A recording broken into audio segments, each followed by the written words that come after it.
Election commission को कटघरे में खड़ा होना होगा। इनके पास कोई एविडेंस, कोई जवाब नहीं होगा। वोटर लिस्ट में पहले से भी है, उन लोगों से दोबारा यदि डॉक्यूमेंट्स मांग ही रही है तो आखिर इसमें परेशानी क्या है? आपके पास कौन सी जादू की छड़ी है जो 1 महीना में, अब 3 महीना चुनाव का बचा हुआ फर्जी बताते हैं? तो नरेंद्र मोदी भी, हमारे नेता आदरणीय लालू प्रसाद यादव तेजस्वी जी के शब्दों में कि नरेंद्र मोदी भी फर्जी प्रधानमंत्री है। कहीं किसी फैक्ट्री में नौकरी करते हैं, वो कैसे आएंगे?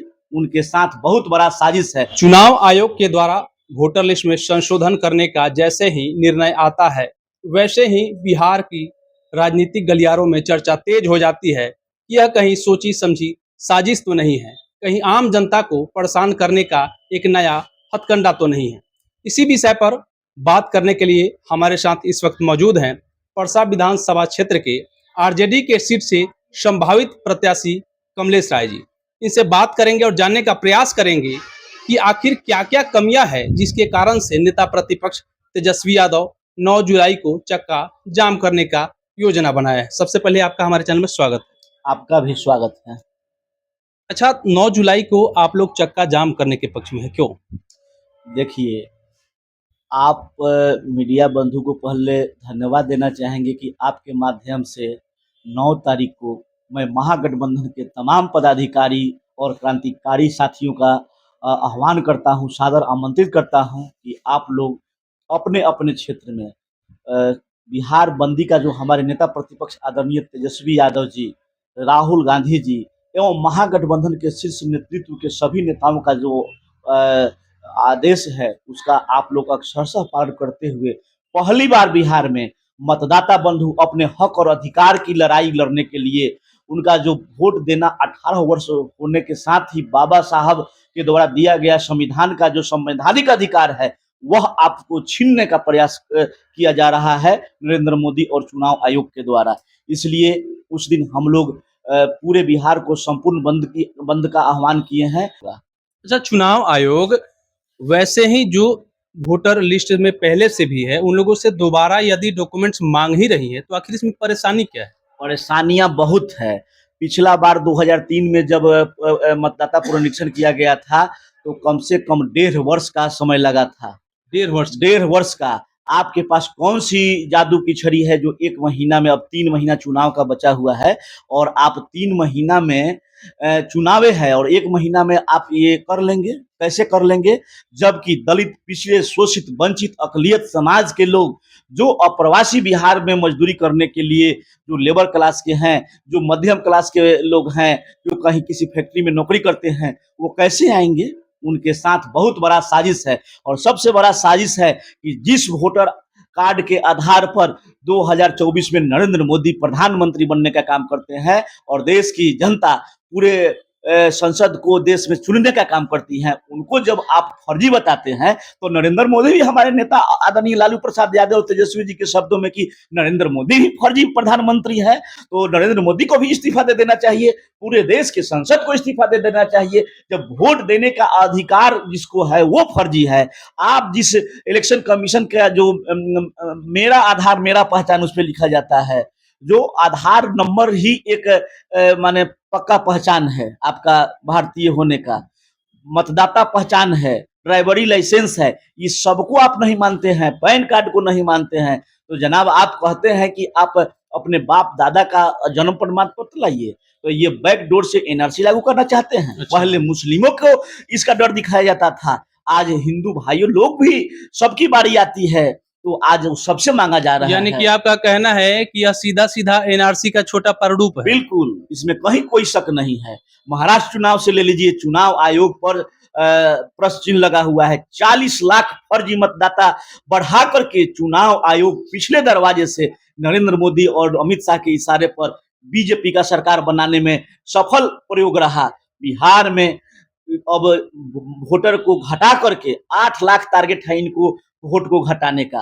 आपको मालूम है कि 2020 में महागठबंधन मात्र 12,000 के अंतर से था।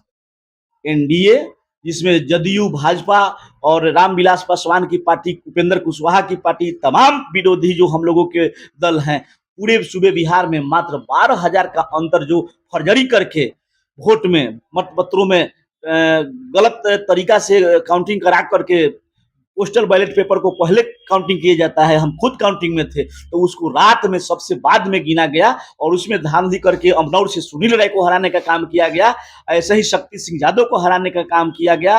रितु जायसवाल जी जैसे शख्सियत को 17 वोटों से हराने का काम किया गया। तो ये तमाम धांधलियां करके पूरे सूबे बिहार में 12,000 के मतों के अंतर से वो सत्ता में है और नेता प्रतिपक्ष आदरणीय तेजस्वी यादव, युवा आइकॉन, युवा हृदय सम्राट और महागठबंधन के सभी घटक दल विपक्ष में बैठे हुए हैं। लेकिन आपसे मैं पूछना चाहता हूं कि 8 लाख मतदाता सूची में ये नाम हटाने की जो साजिश कर रहे हैं, इसको जनता कभी माफ नहीं करेगी और इसी के खिलाफ में हम लोग जन आंदोलन करेंगे और हम लोग चक्का जाम करने का काम करेंगे। चलिए, हम आप ही के भाषा में पूछ रहे हैं कि यदि आपको ऐसा लगता है कि इससे सिर्फ नफा जो नुकसान है वोटर लिस्ट कम या ज्यादा करने का, इससे तो सब पार्टियों को नफा नुकसान हो सकती है। जी नहीं, जो भी लोग फॉरवर्ड लोग हैं वो लोग अपने स्तर से तटस्थ हैं। आज भी हमारे मोस्ट बैकवर्ड जो अल्पसंख्यक लोग हैं, जो दलित हैं, उन लोगों के पास में कोई ऐसा जमीन का डॉक्यूमेंट, कोई जन्म प्रमाण पत्र या कोई ऐसा कागजात नहीं रहता है। आप जाइए देखिए, अब वोटर कार्ड का जो सर्वे कर रहे हैं, बीएलओ मान लीजिए कि गए ही नहीं। हम प्रखंड अध्यक्ष हैं, राजद के नेता हैं, आज तक हमारे यहाँ एक भी बीएलओ नहीं आया है। ऐसे ही तमाम मतदाता बंधुओं को यदि जो वो फॉर्म ही नहीं फिलअप करे तो आप क्या कीजिएगा। अब देख सकते हैं कि अभी तक का सबसे बड़ा आरोप है कि जब समय कम है, बिहार विधानसभा का चुनाव नजदीक है और कई सारे ऐसे लोग हैं जिनको यह जानकारी ही नहीं है कि संशोधन जो होना है क्या होना है, और कई सारे लोगों के पास तो बीएलओ अभी तक फॉर्म ही नहीं दिए। क्या लगता है, आपके इस चक्का जाम करने से चुनाव आयोग पर असर पड़ेगा? सरकार तो सिर्फ हमारे नेता प्रतिपक्ष आदरणीय तेजस्वी यादव जो युवा आइकॉन है और शेर हैं, लालू जी के लाल के एक गरज पर वो थर्रा उठी है और इलेक्शन कमीशन बार बार स्टेटमेंट चेंज कर रहे हैं, बार बार चेंज कर रहे हैं, जिससे उनका कोई ठोस आधार नहीं है। ये वोटबंदी बहुत बड़ी साजिश है जिसमें डबल इंजन की सरकार अमित शाह, नरेंद्र मोदी और इलेक्शन कमीशन बीजेपी के बी टीम बन के बिहार में काम करना चाह रहे हैं। मैं कहता हूं कि एक तरफ आप नारा देते हैं कि एक राष्ट्र, एक राशन कार्ड, एक नेशन, एक इलेक्शन और एक राशन का नारा आप ही देते हैं, लेकिन जब बिहार की चुनाव आती है तो आपके दोगलेपन का जितना भी बखान किया जाए कम है। दोगले चरित्र वाले लोगों को क्या कहा जाए। जब रद्द होना चाहिए तो पूरे भारत की नागरिकता को रद्द करना चाहिए। 2024 में आपको प्रधानमंत्री बनना था, आप लोगों को सांसद बनना था। उस समय हम लोग फर्जी वोटर नहीं थे और आज फर्जी वोटर हो गए हैं। इलेक्शन कमीशन पे प्रश्न चिन्ह खड़ा हो गया है। इस पे जब आधार कार्ड नहीं मानेंगे, पैन कार्ड नहीं मानेंगे, आप अपने दिया हुआ इलेक्शन कमीशन का जो मतदाता पहचान वोटर आई कार्ड है उसको नहीं मानेंगे तो फिर किस चीज को मानेंगे।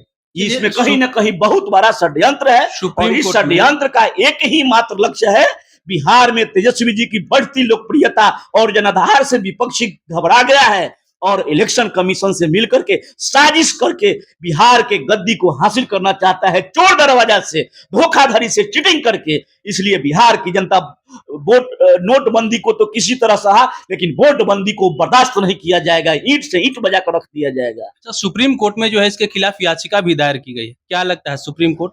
न्यायालय के उचित न्याय पे हम लोगों को भरोसा है और इस पक्ष में उचित न्याय होगा और इलेक्शन कमीशन को कटघरे में खड़ा होना होगा। इनके पास कोई एविडेंस, कोई जवाब नहीं होगा। चलिए, आपने देखा कि कमलेश राय जी अपने इस विषय पर पूरी बात कहे जो जनता के हित में था, चुनाव आयोग के खिलाफ था। बाकी तमाम सब विषयों को लेकर के आप अपनी राय, अपनी प्रतिक्रिया कमेंट बॉक्स में देना नहीं भूले। मिलेंगे किसी अगले विजुअल वीडियो के साथ, तब तक के लिए इजाजत दीजिए। जय हिंद, जय बिहार।